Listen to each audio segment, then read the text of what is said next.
What's up guys, welcome to Monchkinz Gaming, where we take your gaming to the next level. This is Monchkinz logging in to bring you another Exos Heroes video. And in today's video, we are going to take a look at the next synergy character, Screaming Soul Wilkes. So this is Wilkes, I think that's how you pronounce her name, or is it Wilkes? I'm not really sure, but we'll just go with Wilkes right now. So she's the one who's getting a new fate core in the game, and she looks pretty good. I honestly like this design, and yeah, let's take a look at what she's getting. So let's go down. So she's gonna be a black fate core. That means I think it was 19, I believe, for the pity. And let's see. So I was right that the synergy passive ability is going to be both superstar and fan meeting. They usually have two, and they pretty much synergize with each other. So she still has mana absorb, which just removes enemies buff, and she gains one mana for that. So superstar is still pretty much the same as FC Janai. So this clicks the attention mark for 7 turns to the target when the skill hits, and increases all damage over time on the target with attention by 100%.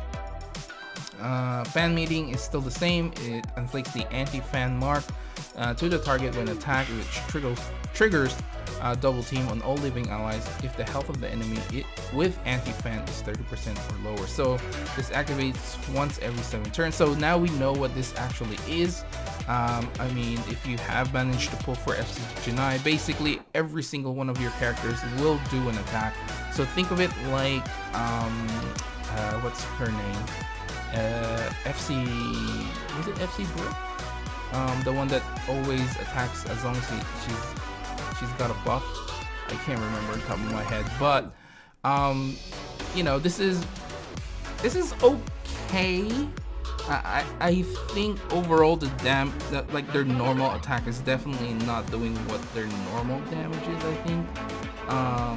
At least like looking at it, but don't quote me on that. They could be doing their basic attacks damage overall, but I mean, it's okay. I don't think it was anything like seriously strong.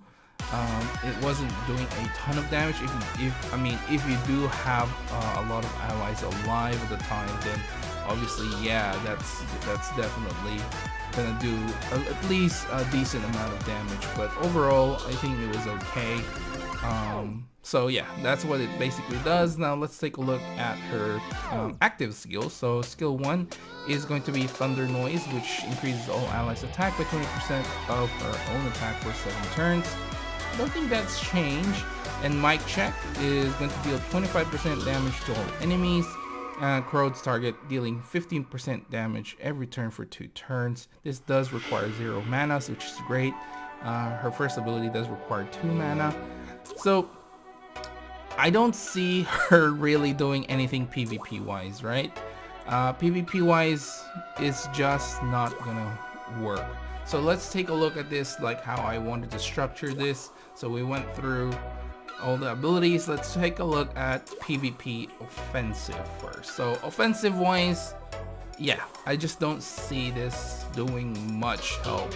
The increased attack is nice. It does require 2 mana. She is pretty slow for memory, so it's not like she's gonna be doing giving the attacks straight away at the start of your fight.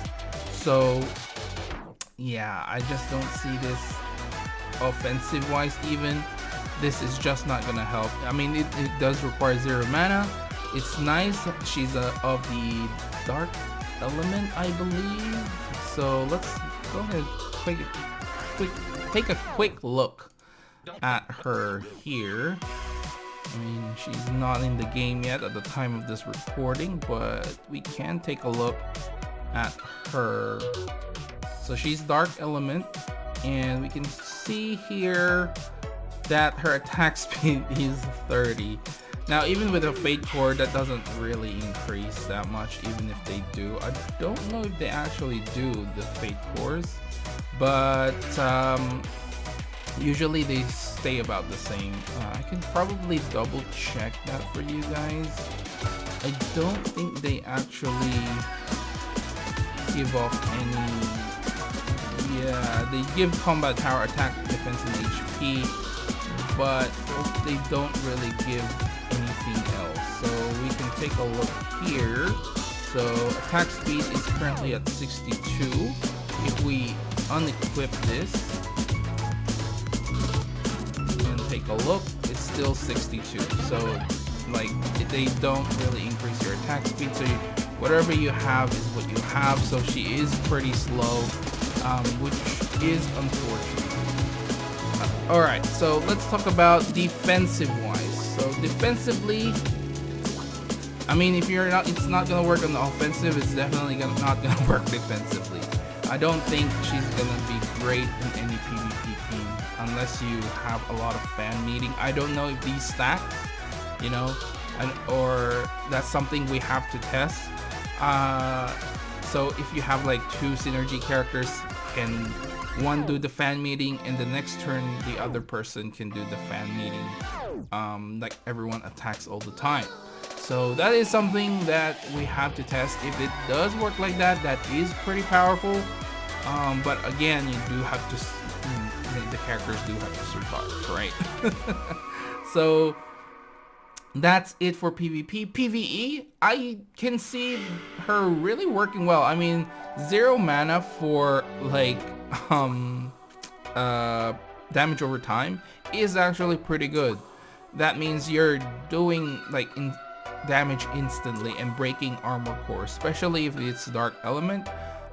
There's definitely a place for her currently in the end game, in sort of the chapters, the story quests. You just don't need dark element at that point.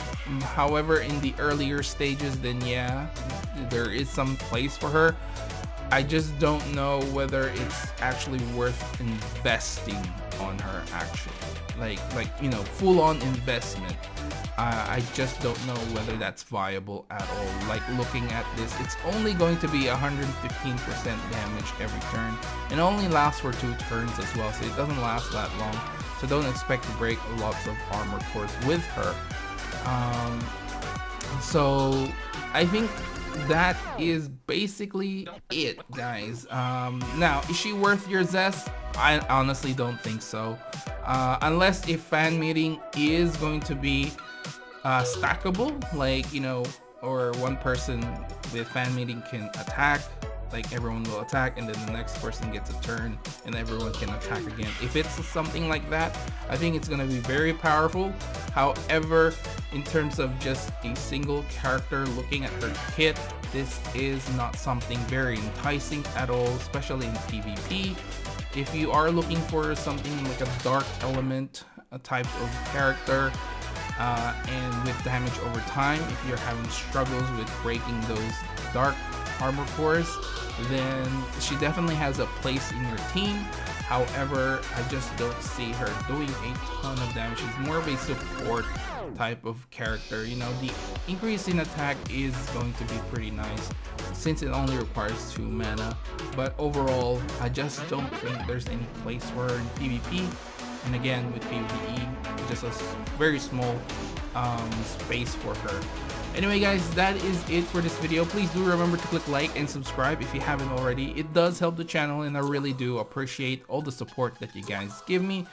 And as always, leave down in the comments below if you think, you know, if you think you're gonna be pulling for FC Wilkes. Let me know down in the comments below and let me know the reason why as well. I mean, to me, like, I like her design, so that's probably one reason I would be pulling for her. However, I just don't have enough Zest. I ended up going for more FC Genai after seeing this kit actually. So I ended up doing more pulls and managed to get another FC Genai plus the pity. So I managed to fuse FC Genai twice, which is really nice for me. I do like FC Genai very, very much. Unfortunately for her, she's still meh in PvP, even up to now. But that's beside the point. I really like the character. That could be another reason you pull on FC Wilkes, right? You just like the character. If you do, then that's great. And that is it. And make sure to follow me on Twitter and on Facebook at Monchkinz Gaming. This is Monchkinz logging off. Thank you very much for watching, and I will see you guys in the next level.